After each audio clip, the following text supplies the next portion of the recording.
Hello everyone, this is Purnas মামা। Welcome back to my daily blog. আশা করি সবাই সুস্থ আছো, ভালো আছো।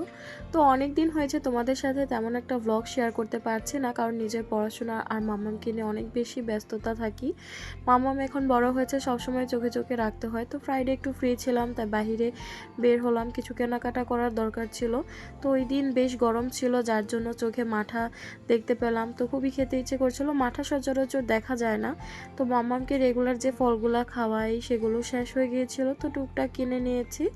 আর যেহেতু এটা শুক্রবারের ভিডিও ছিল, শনিবার সেহরি খেয়েই রমজান মাস শুরু হতে যাচ্ছিল, তো সবার জন্য অনেক অনেক প্রার্থনা করি যেন রমজান মাস সুস্থ সুন্দরভাবে কাটে সবার। তো তার জন্য শুক্রবার অনেক বেশি ভিড় ছিল বাজারে, সবাই হচ্ছে রমজানের প্রস্তুতি নিচ্ছিল। আর মানুষের মাঝে এমনি একটু গরম লাগে, তার জন্য হচ্ছে মামামকে নিয়ে রেস্টুরেন্টে চলে আসলাম। আর রেস্টুরেন্টেও দেখতে পাচ্ছ তেমন একটা মানুষ নেই, কারণ সবাই রমজানের জন্য প্রস্তুতি নিচ্ছিল। তো দেখো এখানে হচ্ছে বাচ্চাদের জন্য খুবই সুন্দর কিউট কিউট কিছু খেলনা ছিল। ওই খেলনাগুলোর মধ্যে পূর্ণাকে ঘোড়ায় বসিয়েছিলাম, আর পূর্ণা কিন্তু ঘোড়ায় বসে অনেক খুশি হয়েছিল। ও অনেকক্ষণ এটা দিয়ে খেলা করেছে। তারপর বাজার থেকে কিনে নিয়েছিল এই জেমসটা, বারবার আমাদের হাত দিয়ে দেখাচ্ছিল, যার জন্য ওকে কিনে দেই।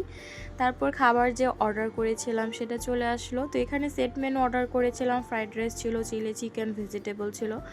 অনেক মাস পর আমি এটা ট্রাই করলাম। পূর্ণা হওয়ার পর আমার বাহিরে তেমন একটা বের হওয়া হয় না, কারণ দেখা যায় কান্নাকাটি করা শুরু করে দেয়, ক্ষুধা লাগে, যার কারণে স্টে করা যায় না বেশিক্ষণ। তো যার জন্য সপ্তাহে একবার বা দেখা যায় সপ্তাহে 2বার বা এমনও হয় 1 মাসে একবার এরকম বের হই।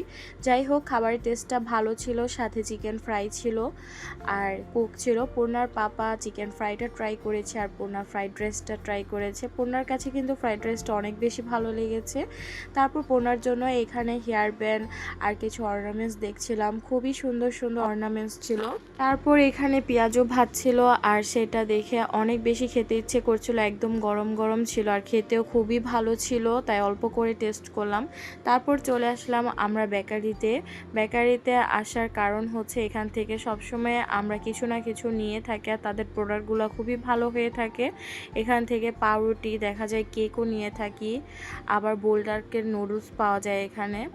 বোল্ডার্কের নুডলস কে কে চেনো বা কার কার পছন্দ অবশ্যই কমেন্ট করে জানিও। তো এইখানে দেখো কেক নিয়েছিল vanilla flavour and chocolate flavour, দুইটাই ভালো ছিল আর রিজনেবল প্রাইসের মধ্যে, টেস্ট ভালো ছিল। তো আমাদের ভিডিওগুলো কে কোন জেলা থেকে দেখছো অবশ্যই কমেন্ট করে জানিও, আর আমাদের পেজটা অবশ্যই লাইক, ফলো আর একটা শেয়ার করে পাশে থেকো। তো দেখো বোল্ডার্কের নুডলস কিন্তু খুবই স্পাইসি হয়ে থাকে, আমার তো বেশ পছন্দ। তো আজকের ভিডিওটা সব কিছু নিয়ে এই পর্যন্তই ছিল। সবাই সুস্থ থেকো, ভালো থেকো, have a nice day, take care, by.